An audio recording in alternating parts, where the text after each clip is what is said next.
आज मैं आपको इंडियन पॉलिटी के बारे में पढ़ाऊंगा। ठीक है, इंडियन पॉलिटी में आपको अभी तो शुरुआत कर रहा हूँ और छोटे छोटे टॉपिक होंगे। मैं आपको पूरी इंडियन पॉलिटी खत्म करवा दूंगा। ठीक है, इसमें मैं आपको याद कराने की कोशिश करूंगा। ठीक है, तो चलिए हम स्टार्ट करते हैं। आज मैं आपको पढ़ाऊंगा भारतीय संविधान के बारे में। ठीक है, ये जो इंडियन पॉलिटी है इसका बहुत बड़ा हिस्सा है भारतीय संविधान। तो हम पहले भारतीय संविधान को कंप्लीट कर लेते हैं, उसके बाद अदर जो चीजें पढ़ेंगे, आईपीसी वगैरह धाराएं पढ़ेंगे, वो मैं अपनी अलग पढ़ाऊंगा। ठीक है, तो पहले भारतीय संविधान को स्टार्ट करते हैं। तो भारतीय संविधान किसे कहते हैं? तो भारतीय संविधान कहते हैं किसी भी राज्य या देश को सुव्यवस्थित चलाने के लिए जिसमें नियम कानून जिसके अंतर्गत आते हैं उसी को हम भारतीय संविधान कहते हैं या संविधान कहते हैं। ठीक है, तो इसमें हमने क्या काम करा? जो भारतीय संविधान है उसके अंतर्गत सरकार आती है। अगर नियम कानून बनाना है तो सरकार को चलाना पड़ेगा। ठीक है, सरकार आती है। सरकार को हमने 3 भागों में बांट दिया। सबसे पहले कार्यपालिका। कार्यपालिका का मतलब हो गया जो भी नियम कानून जो बनेंगे, हमको काम करना है जिनके ऊपर, ठीक है, वो हम किस में करेंगे? तो कार्यपालिका में करेंगे। इसमें कौन कौन आते हैं? तो इसमें तुम्हारे जैसे सेक्रेटरी आते हैं, ठीक है, रैंक के आते हैं, आईएएस पीसीएस, जो भी अधिकारी, बड़े बड़े अधिकारी होते हैं वो इसी के अंतर्गत आते हैं, कार्यपालिका में काम करते हैं। ठीक है, इसके बाद हमने सरकार को दूसरे भागों में विधायिका में बांट दिया। विधायिका का मतलब हो गया कोई भी कानून को हमको पारित करना है। ठीक है, तो हम किसके अंतर्गत करेंगे? तो विधायिका के अंतर्गत करेंगे। ठीक है, इसके बाद न्याय। ठीक है, अगर लड़ाई विवाद होता है तो उसको हम किसमें, मतलब न्याय किसमें दिलाएंगे? तो हमने न्यायपालिका बना दिया। ठीक है, तो सरकार को 3 भागों में हमने विभाजित कर दिया। अब बात करते हैं संविधान को। संविधान को हमने क्या काम करा कि संविधान बहुत बड़ा है, भारतीय संविधान सबसे बड़ा है। ठीक है, सभी संविधान से बड़ा है, तो इसको हमने 22 भागों में बांट दिया। जैसे इसके हमने समझो कि हमने भाग कर दिए, तो पहले भाग कर दिए तो 22 भाग कर दिए। उसके बाद हमने चैप्टर बना दिए। ठीक है, तो हमने चैप्टर बना दिए 12, यानी कि अनुसूची के रूप में 12 अनुसूचियां हमने तैयार कर दी। इसके बाद हमें, अब जब चैप्टर बना दिए तो कुछ ना कुछ हमको मतलब पॉइंट होना चाहिए। ठीक है, तो वो हमने क्या काम करा कि अनुच्छेद के रूप में 395। तो इसमें भारतीय संविधान में 22 भाग हैं, अनुसूचियां कितनी हैं? तो 12 हैं, अनुच्छेद कितने हैं? तो 395 है। ठीक है, आज मैं आपको भाग 1 के बारे में पढ़ाऊंगा। ठीक है, भाग 1 के बारे में, अनुसूची 1 के बारे में पढ़ाऊंगा। ठीक है, तो भाग 1 क्या है? भाग है राज्य एवं उसका क्षेत्र। जिसके जैसे कोई भी देश या राज्य है तो उसके जो क्षेत्र है उसके बारे में बताया गया है भाग 1 में। ठीक है, और इसमें अनुच्छेद की बात करें तो अनुच्छेद 1 से लेकर 4 तक आते हैं। आज मैं आपको अनुच्छेद 1 कंप्लीट करा दूंगा, बाकी मैं नेक्स्ट वीडियो में 3-4 जो बचेंगे वो मैं आपको नेक्स्ट वीडियो में करा दूंगा। ठीक है, तो चलिए स्टार्ट करते हैं भाग अनुच्छेद 1। अनुच्छेद 1 क्या कहता है कि भारत राज्यों का संघ है। संघ का मतलब समझ रहे हो कि भारत ऐसा राज्यों का संघ है। इसको 3 भागों में बांट दिया गया है। ठीक है, सबसे पहले होता है कन्फेडरल।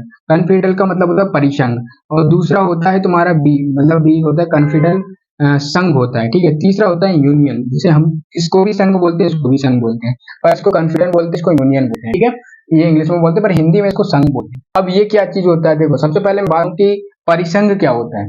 परिसंघ का मतलब हो गया जैसे आप ऐसे मान के चलो कि आपने क्या काम करा, एक कॉपी है तुम्हारे पास। ठीक है, एक कॉपी है और उसमें तुम्हें पेज नहीं होते, वो पेज आपने मतलब सुई से सीन लिए हैं। ठीक है, लगा रखे हैं आपने, तो आपने क्या काम करा कि एक एक पेज लगा रखा है। पहले तुमने ऐसे मान के चलो कि तुमने मोम से चिपका रखे हैं। ठीक है, तो क्या हुआ कि मोम से चिपकाए पेज निकल सकते हैं। ठीक है, तो जो पेज तुमने कच्चे मोम से चिपकाए हैं, ठीक है, गोंद से चिपकाए और पेज निकल भी सकते हैं, तो वो क्या होता है? परिसंघ।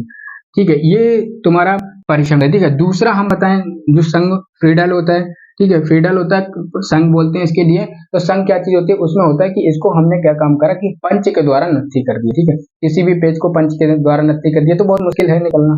ठीक है, नहीं निकल सकते ना।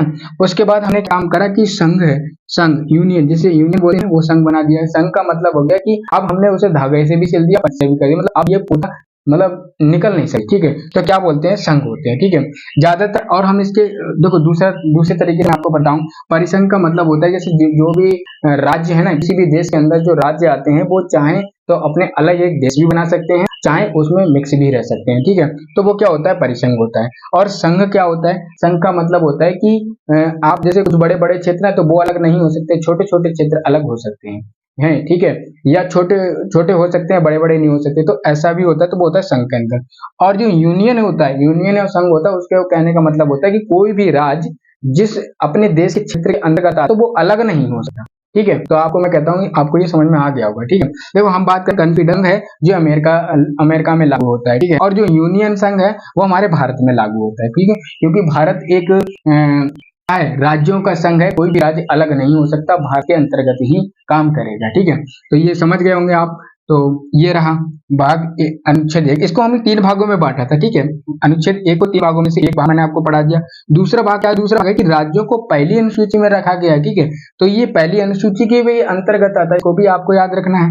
और तीसरे भाग हमने कर दिया कि 3 प्रकार के क्षेत्र बांट दिए, जो हमने हमारे जो देश के अंदर क्षेत्र हैं। ठीक है, मैं बताया ना संघ एवं उसका क्षेत्र है, वो हमने 3 भागों में बांट दिया। किस तरीके से? जैसे स्टेट में सबसे बड़ा क्षेत्र है, ठीक है, जिसका क्षेत्रफल बहुत बड़ा है। ठीक है, तो उसको हमने स्टेट दिया गया, और स्टेट कितने हैं? तो 28 है। ठीक है, और बाकी बात हमने यूटी मतलब केंद्र शासित प्रदेश, ऐसे क्षेत्र जो छोटे हैं, ठीक है, जनसंख्या के क्षेत्र से भी छोटे हैं या क्षेत्रफल की दृष्टि से भी छोटे हैं और बहुत महत्वपूर्ण है, तो वो हमने उनको क्या करा कि यूटी में कन्वर्ट कर दिया। ठीक है, तो उनको 8 केंद्र शासित प्रदेश बना दिया गया।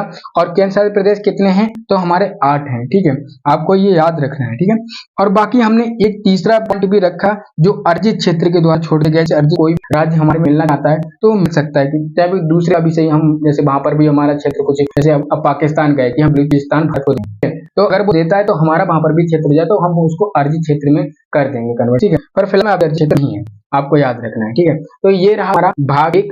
आज मैंने अनुच्छेद 1 के बारे में आया है, और भाग 1 में 1 से लेकर 4 तक अनुच्छेद है, तो मैंने 1 के बारे में पढ़ा दिया। बाकी मैं नेक्स्ट वीडियो में, तब तक के लिए इतना ही। जय हिंद, जय भारत।